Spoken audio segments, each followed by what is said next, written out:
Hej! I dag besøger 4. C Fiskeby Board i Nordkøbing. Papirvarefabrikken, hvor en del drikkekartoner ender, efter at de har samlet dem ind til genanvendelse. Vi ved jo alle sammen, at man skal genanvende sine drikkekartoner, når de er tømt.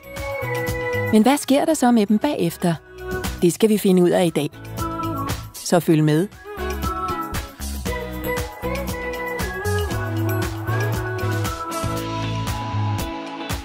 Når jeres genanvendte emballager kommer til Fiskeby sammen med andre papiremballager, så ser det sådan her ud, presset sammen i store firkanter, som kaldes baller.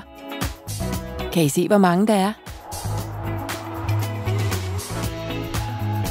Ballerne lægges på et transportbånd, som føder dem ind i papirværket.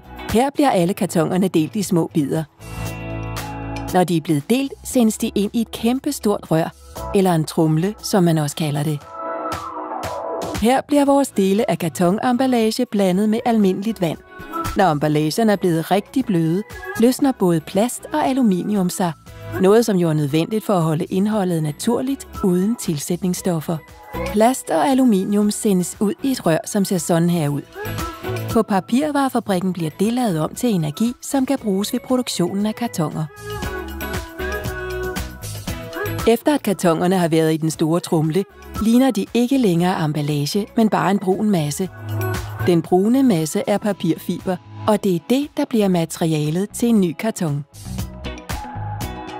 Papirfibrene kører videre ind i en stor maskine, som presser det hele sammen i mange forskellige lag til karton. Kartonen tørres, og bagefter påføres den en lys farve, som gør kartonen hvid. Vupti! Så er dine gamle drikkekartoner blevet til en ny stor rulle med kartonpapir. Da de kæmpe store kartonruller skal blive til små forskellige emballager, deler man rullen op i mindre kartonark.